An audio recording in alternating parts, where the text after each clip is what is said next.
Hi, welcome to TLOS702, learning event number 2, and I'm Dr. Abhivit Cherrington. In today's learning event, we're going to be looking at Unit 4, Teaching Strategy and Assessment, and we continue looking at cooperative learning as a very powerful tool in the classroom in order to bring life orientation to life. Life orientation is, as we spoke in the first learning event, is more than content knowledge. It's more than relaying information to learners so that they make better decisions. It's really about providing opportunities in the class to make better life choices, to interact with learners, and to develop their intersocial skills. And that is why cooperative learning becomes such a powerful tool for you as teachers to master. So we will be looking at a little bit more about cooperative learning tools and instruction, and moving on to project-based learning. What is project-based learning? How do we enact it? What are the key principles and elements? And then we discuss a little bit on assessment, which is really moving into next week's learning event. As usual, you will watch this presentation. There's a page of readings and resources to access, an activity that will entail watching a video, and then the involvement task, which is in connecting the knowledge gained from this learning event to the CAPS curriculum. I remind you that I restrict the learning event components, so you need to first watch this video, access the readings, and only once you've done that will the activity be available to you, and only once you've completed the discussion post on the activity will you be able to access the involvement task. The learning event is only complete and you get 1 mark or 1 grade when you have submitted the involvement task. Right, so we spoke a little bit in the previous learning event, and I'm bringing this back because I'm still not getting a sense that you're all understanding how to move away from teacher-directed instruction, the chalk and talk, as we call it, towards more engaged, learner-centered strategies in the classroom. So I would like to go back to Nell, chapter 2, where she highlights that learning should be an active practice and allow for exploration, giving learners opportunities to try things out for themselves, to experiment, to discover, to discuss, to question, and most importantly, to reflect. And those are the key aspects of cooperative learning and bringing the kind of open atmosphere that you're wanting in your classroom. So let's look at the 12 pedagogical principles that are mentioned in Nell. Constructive learning requires a positive attitude, to engage with your own views of the value and relevance of life orientation. And so most of you spoke about life orientation as an opportunity for learners to develop skills and to improve their decision making. And yet when it comes to the lesson plan, you were all still talking very much about teacher-oriented, giving instructions and telling your learners the information. So when we look at this, constructive learning requires a positive attitude. It requires seeing learners capable of self-directed learning and capable of being self-motivated. Knowledge is also not fixed, but built and shaped through social interactions. And therefore, meaningful learning connects the familiar to the unfamiliar. It's important to understand and to explore what existing knowledge and lived experiences learners already bring into the classroom before you give handouts and try and give your knowledge or your perspective about the given topic. Learners need to be guided on how to find and use knowledge appropriately. They need to make relevant connections in their learning, and thus to enable active reconstruction and meaning making. Cooperative learning is an ideal strategy for developing a culture of empowerment and engagement in the classroom. Diversity in the classroom should always be acknowledged and planned for. Through lessons that offer a variety of activities, learning material and that engage both the individual learning as well as the team learning. Learners' critical thinking skills should be stimulated and encouraged. You can do this through questioning and fostering a classroom environment that is welcoming, open, and accepting. Therefore, it's important that you constantly keep these 12 principles in mind when moving forward in the semester and as you work on the various tasks and assignments. Keep referring back to chapter 2 now to evaluate your own thinking and that you are not unintentionally reverting back to the traditional talk and chalk method of instruction. If I see in your lesson plans that more than probably 25 to 30% of the time is you giving instruction or you giving information, then you have reverted back to very traditional ways. And while there's nothing wrong with every now and again in the curriculum, there are certain topics that require a more informative, instructive type of teaching, but it certainly shouldn't be the majority of your lessons. When designing lessons, you also need to look at the learning outcomes. What is it that you want to achieve, not only with a particular lesson, but overall in terms of the term or the grade? What knowledge and skills do you want to see being developed in the learners? And what growth or development are you wanting to observe in the learners? And then how can you get them more involved and aware of their own learning? So remember, when you design your lesson, and especially when you do the assessment, there must be a connection. I want to see you assessing on all 3 levels. I want to see you engaging on all 3 levels. I want to see that learners are gaining some form of content knowledge. But not only that, that in the engagement, in the interaction, in the teaching strategy, they're also intentionally engaging in building skills and competencies. And not only that, but a really good session is where you provide opportunities for the learners themselves to start reflecting on their own process and growth and learning. Some of you are still just describing activities that are fun or that engage the learners in group work, but remember that group work is not necessarily a cooperative strategy. I would like to see you thinking more intentionally and critically about the purpose or outcome of your lesson and about the curriculum of life orientation. Teaching content is easy, and asking learners to fill in worksheets and do quizzes is only one aspect of the curriculum.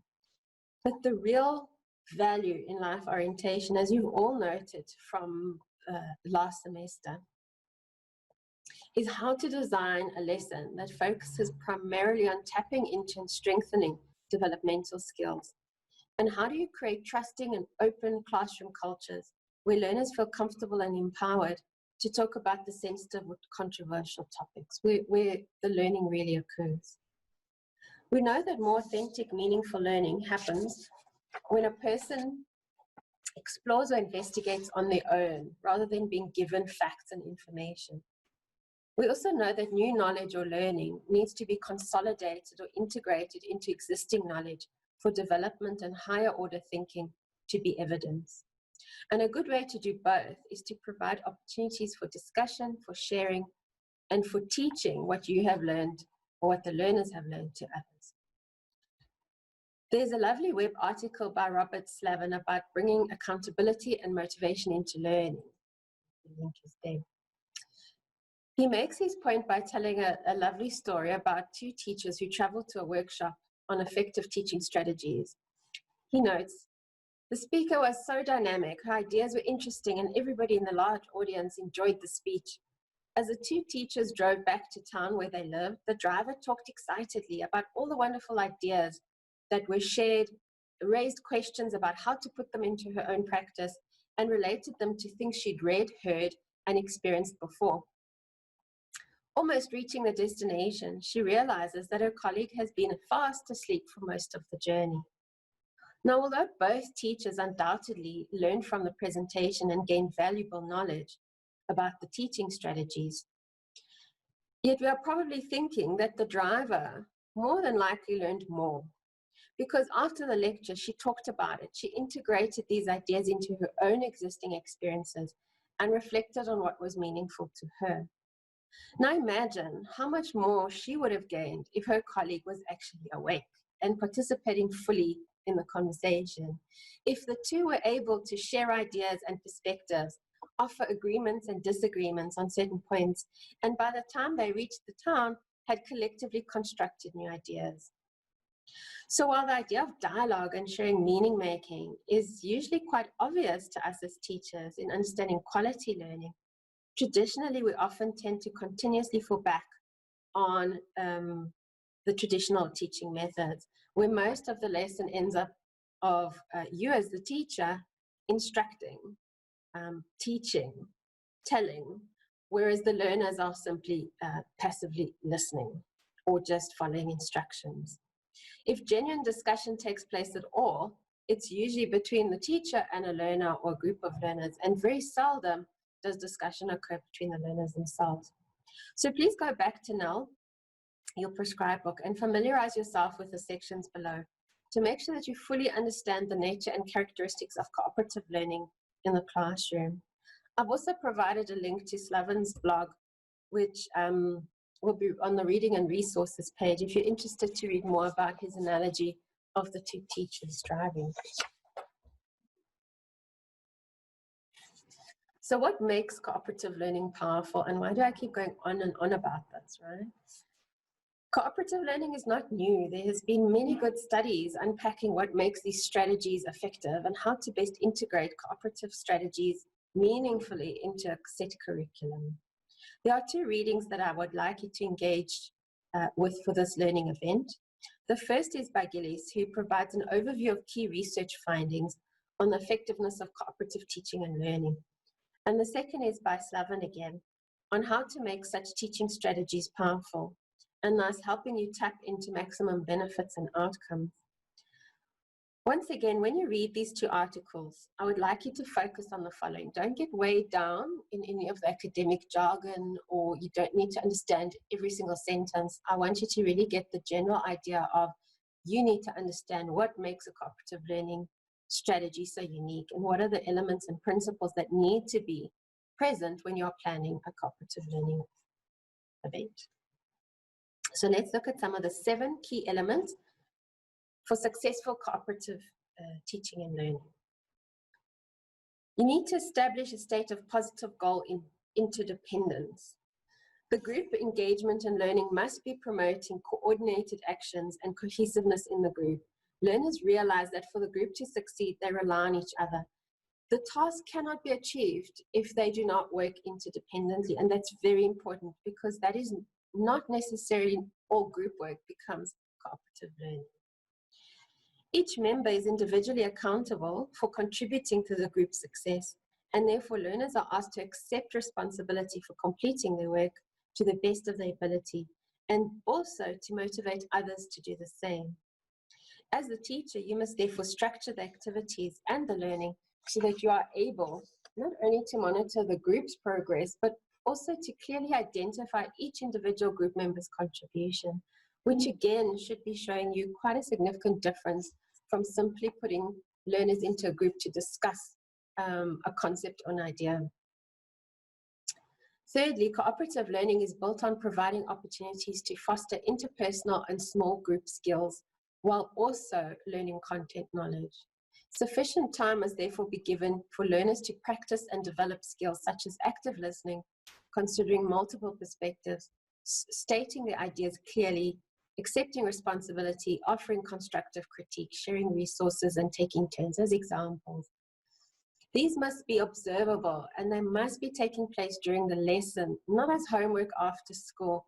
And many of you left this critical component of your lesson for 10 minutes or 5 minutes. How would a learner be practicing and engaging and sharpening these type of skills in 5 or 6 minutes, right? That's not realistic, and it tells me that you haven't prioritized the developmental skills, the interpersonal skills as learning outcomes. And it's also important, this takes place in the lesson. This is not homework. You don't take your 20 to 30 minutes talking and doing worksheets and quizzes, allow the group to discuss, and then the majority of the interaction, the really important part, they must do at home or they must do in group work outside of the classroom. This is the learning, and it's very important that you see it that way. Encouraging promotive interactions. This means that cooperation and attitude of care is highlighted over competition. And this is very significant because our education system as a whole has veered towards cutthroat competitive achievement, which is very harmful towards building the type of trusting, open, authentic environment you're wanting in the classroom. And so it's important that you as teachers really emphasize this aspect of the LO classroom. In the LO classroom, things are different. In the LO classroom, we take time, we care about each other, we cooperate, we don't necessarily compete in a negative way. There could be competition in terms of winning certain things, but again, it's rewarded in a positive way so that nobody actually feels that they haven't done their best. It's also important that learners are rewarded for encouraging and motivating each other and understanding that a singular achievement without the rest of the team is not really an achievement. The focus is not only on working hard towards the shared goal, but also in developing and creating feelings of acceptance and feeling valued in the process. And remember that in your assessment, you are not only assessing the end product, but how the group or the team work towards it. The final element, which is crucial for deep learning to occur, is group processing. And this refers to ensuring that the learners are mediated throughout the engagement to conduct both individual and group evaluation and reflection of their own progress, their successes and their challenges. They must be encouraged to take pause, to plan, to review, and to adapt their work accordingly. It's important because in life, you don't get rewarded for being right. You get rewarded for being able to see where you're going, to be able to review where you're going and what you're doing, and to make changes. And so it's important that we bring that into life orientation classrooms so that learners are understanding that the importance of key skills like decision making and critical thinking and problem solving and interpersonal skills is about stopping to think, reflect, evaluate, and change. So this aspect of metacognitive thinking is also present when learners are required to share their learning and expertise gained with other learners. As from our previous example of the two teachers in the car, it is essential to allow a form of dialogue and shared meaning making. And this is usually by presenting the group's process and outcomes to the rest of the class with an open discussion. But if you're just asking the learners to present their group work and then they sit down and no discussion has occurred, the other learners have not really engaged and thought about what was presented, you're missing out on a crucial key aspect of learning. So what are the benefits or outcomes of cooperative learning?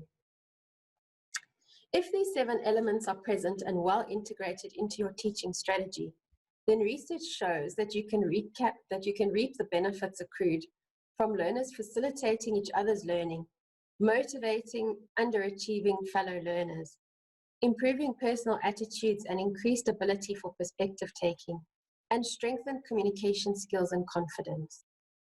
All of these clearly promote higher achievement and deep learning.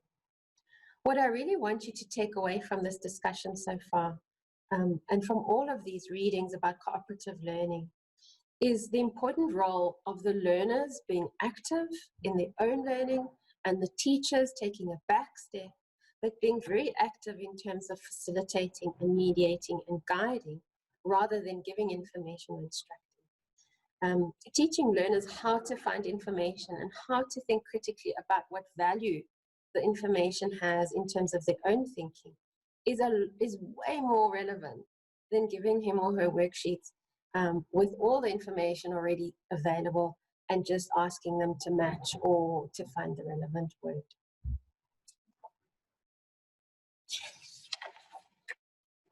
So now that we've looked at the general umbrella of cooperative learning, we're going to focus more specifically on one strategy or form of instruction, and that's project-based learning.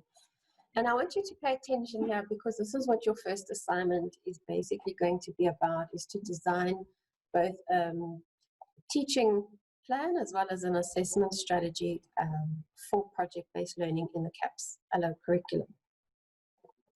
So now that we've covered the general principles and benefits of cooperative strategies, let's look at what is project-based learning. PBL is a learner-centered pedagogy that involves learners identifying a real-world problem, which is usually presented in the form of a pressing question or need, and engaging in hands-on learning to identify solutions. The emphasis of the learning is much more on the process of inquiry and the decision-making as it is on the final product. So although you are working towards a final product, and you do make a big deal of the final product, you're just as importantly focusing on the process to get there. The project can span several lessons, and this excites and motivates learners as they're working collaboratively on one topic in depth. Learners connect with experts in the real world to initiate a sustained inquiry, but ultimately it is their choice and their voice that drives the learning and the direction of the inquiry. And this really ignites intrinsic motivation and develops a sense of agency by placing the learners as the directors of their own learning and ideas. And I'm sure you can already imagine this. Although you as the teacher are guiding the topic, you're guiding the theme, you have the milestones, you know where you want to take this. The fact that the learners themselves feel that they're taking ownership motivates them significantly to take part and to feel that this is relevant learning. Further, it provides learners to take their learning and ideas beyond the four walls of the classroom. They share their findings through meaningful platforms with others in an insightful way and using a range of communication strategies that accommodate a diversity of learning styles and preferences. Project-based learning allows teachers to integrate multiple learning standards or objectives from the curriculum simultaneously and to address the key principles of universal design learning by making learning happen across multiple means of representation, action, and expression. And that is very important to make sure that when you are planning your project-based learning lesson and assessment, you are not thinking of a beginning, middle, and an end. You are thinking of continuous learning, continuous evaluation, continuous assessments. You are thinking of multiple ways of involving the learners. You are thinking of multiple opportunities for them to understand and to perform and to evidence their own learning. Understanding that within the group, the learners are going to have different abilities and strengths. Understanding that within the class, the different groups are going to reach the milestones probably at different paces. Understanding that some learners will be stronger with the writing and some will be stronger with the visual and some will be stronger with the oral and so forth. And you have to imagine all of that in your strategy because it's your responsibility to put the effort and the thinking up front in your planning. And then once the teaching and learning engagement begins, the power shifts to the learners, right? And if you have done your job well and planned and thought things through, the learning will happen and unfold in an amazing way. There are two readings that I would like you to focus on for the project-based learning section so that you're familiar with a lot more of the key design strategies. The first is the ebook Lombardi, which I did provide you with a link for in semester 1, and you should have started reading some of those chapters, but I will provide the link again. There's a chapter 6, project-based learning. There's a very nice video embedded in that chapter about the creative arts charter school's approach to project-based teaching. It involves kindergarten and primary school kids, but I think that you can transfer a lot of how they've used project-based learning and how they've engaged the learners in the different, how the project has evolved and the different learning activities. And I'm sure you can start to transfer that into the life orientation curriculum for senior phase. This particular video is also going to be included for the activity that occurs later on.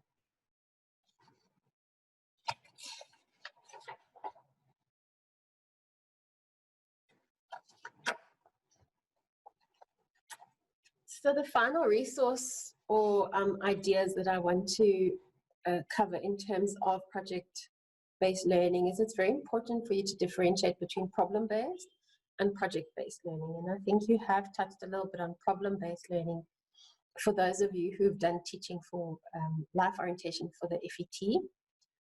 But the idea is really that project-based learning tends to develop over a sustained period of several sessions, looking at multiple learning objectives and opportunities, right? So it's not sequenced in the curriculum. It's about looking at the term of the curriculum and saying which of these learning outcomes can be combined or integrated into a sequence of sessions or classes that all come under the umbrella of this one project. So it's a lot more lengthy, it's sustained, it involves an authentic real life situation that the learners can relate to because they experience it on a daily basis. It is within their community, within their lived experience. It's not something that's sort of foreign to them or case study that they can't relate to. It's important that you access these two readings. One is project-based learningworks.org is a brilliant resource for all types of PBL. It's even got hands-out, it's got videos, it's got worksheets that you can use and ideas on how to take a curriculum topic and expand it into a multi-layered project. And the other one is Edutopia, which I'm sure you've come across already, that has wonderful resources from teachers themselves. And this particular link that I will provide you with gives you a lot more information that you can differentiate between problem-based learning and project-based learning. I want to just focus your attention onto the gold standards of project-based learning, and it appears on the PBL Works. This is important because you'll see it in your first assignment where I've asked you when you design your strategy to make sure that you are referring to the 7 key gold standards of the framework. So make sure to read them to make sure you understand what each of the elements are about, and when you are designing it, that you're working according to these 7 criteria, that your lesson begins with some form of authentic, challenging problem or question that guides the entire project. There's a sustained inquiry, there's ongoing smaller milestones that you have planned in the process. There's authenticity, there's real learning. It's about the learner's community and realities. It's been driven by student voice and choice the whole way. There are moments of reflection, evaluation, assessment, and shifting gears. I want to see critique and revision happening in the lesson plan, in allowing the learners themselves to see when they reach dead ends or when they need to change their own thinking. And there has to be a public product. And that is so crucial in terms of quality project-based learning, because the learners are not just engaging in this for assessment. They're engaging in this because they genuinely want to inquire and find some form of solution or information for this problem in their community. And it's not going to solve the world. It's not going to bring about world peace and the end of poverty. But the fact that the end of this project results in some public product, such as a community day or sharing with the rest of the school, or even on a broader scale going into the community and actually implementing some of these ideas, has amazing, amazing developmental opportunities for the learners. And not to mention it brings this connection between the school and the community to such a higher level. And that's really what education should be about. So engage in those 2 readings as well. Okay, so that is the end of my overview. I know that I've given you a lot more readings for this learning event than I usually do, but they are not heavy academic readings. They are resources. And what I'm doing is that I'm combining this learning event with next week, so you won't have as many readings because they really integrate. And all of this builds to your assignment, right? And so everything you're reading here, all the resources, and you'll see on the readings and resource page, I will put the links in terms of what I've just mentioned, but I'm going to add a lot of resources there for you. And so really the groundwork you put into it now, the thinking about how project-based learning happens, the understanding it, it's crucial that you understand the characteristics and key elements of how to define a project-based learning strategy, as opposed to just putting learners in a group, getting them to debate an issue and then assessing them.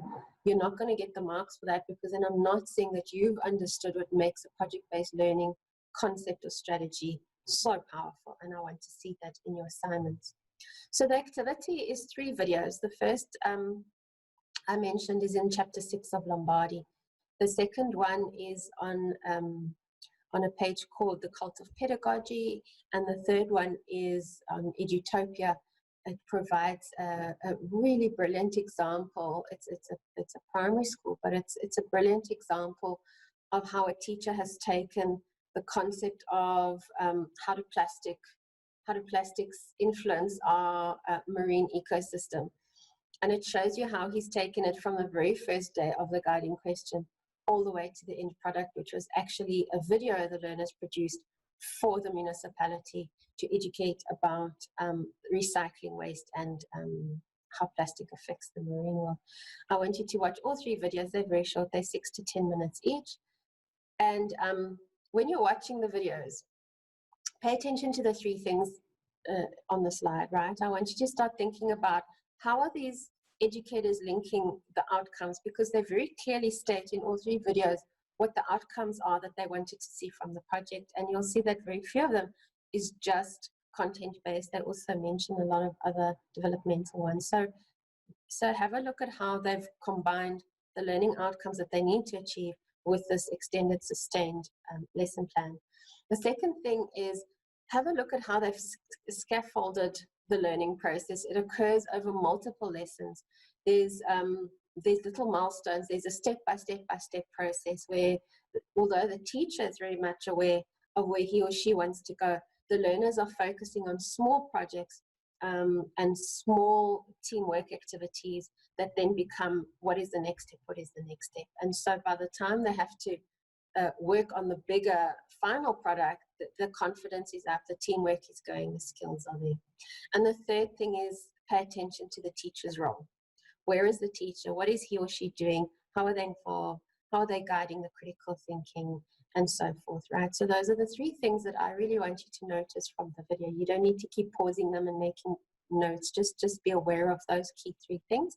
There's going to be a discussion forum where I've put a prompt, and you just simply have to add a discussion or add a topic and respond to that. And please start engaging with one another, because as you can see, the more you put your own perspective and you assist your fellow students to think their topics and their project ideas through, we all work together, right? We all achieve better. So that's the activity. Once you've done the activity, the involvement task, exploring possibilities for project-based learning in the curriculum. So what I want you to do, now that you have done the readings, the activities, you got a stronger idea now of where you need to elevate your lesson planning. Go back to the curriculum, go back to CAPS LO for senior phase, go to the annual teaching plan at the back, and have a look at the grades 7 to 9, right? You can pick a specific grade if that is your focus. And remember that with a curriculum is that it's a guide, right? You don't have to lesson 1 do this, lesson 2 do this. You have to achieve those outcomes in that term. So within a term, you can really play around with the sequencing and the content of what you're doing.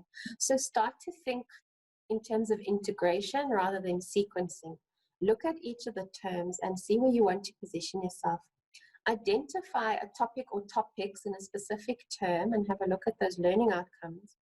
And start to think of where might a multi-session project-based learning strategy work, because you can't obviously be doing this all the time, right? For some teachers, they do like to do every term there's one big project, or maybe every semester. But for now, let's look at one term. If you're going to look at grade 7s, from the whole of grade 7 curriculum for the year, identify one term and one set of topics that you feel could be integrated into a really nice project-based learning engagement. And then submit for me a little short write-up. I don't want a long thesis, right? Just which term are you looking at, what grade, what are the topics and the subtopics there, and relate two guiding questions, two possible guiding questions, because remember, project-based learning is always guided by one strong question. And when you're looking at your 3 videos, have a look at what are their key guiding questions, right? So for your involvement task, identify grade, identify term, identify the topics that you feel you could put together into a project-based learning engagement, and then identify, or just put down 2 or 3 prompts that you are thinking, what would a good guiding question be for driving such a project in that term for that grade. right? You submit it like you would your usual submissions, and you will get feedback from me if you're submitting your involvement tasks on time. And as you can see, this is going to be hugely beneficial for thinking towards your first assignment. So please, I know this is going to take a lot more work because it's more reading, but it will really be beneficial for you when you start working on your assignment. So having said that, next week is our first face-to-face learning event.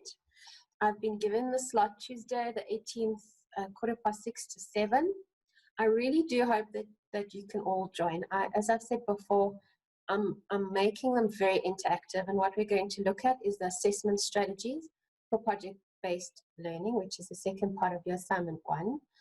It's going to be interactive. We're going to think about assignments. I'd really like you to have some ideas coming into that session of how you might enact a project-based learning in the curriculum for your particular grade. You might not have completed your involvement task yet, that's fine, but start thinking about those things, because we're going to brainstorm ideas, we're going to have group discussions about it, and we're going to experiment with some of the assessment tools so that you can start to see which assessment tools are available. Of course, I'm going to go completely outside the box and look beyond your usual rubrics and tests and quizzes to some alternative forms of assessing, because remember, we are not just looking at content, we're looking at developmental skills, right? And so how on earth do you assess that a child has gained in self-confidence? How do you assess that communication skills have improved? How do you assess that a child's level of confidence in communicating and expressing is really improving, right? Those are really the key things that we want to get out of life orientation. And so that is going to be the topic of our discussion. Of course, if you can't join us for the live face-to-face, we record it and it will be uploaded within 24 hours and you'll be able to watch it after the fact. Right, so that is it for this learning event. I thank you once again for paying attention. I thank you for engaging, and I hope that this was interesting and exciting.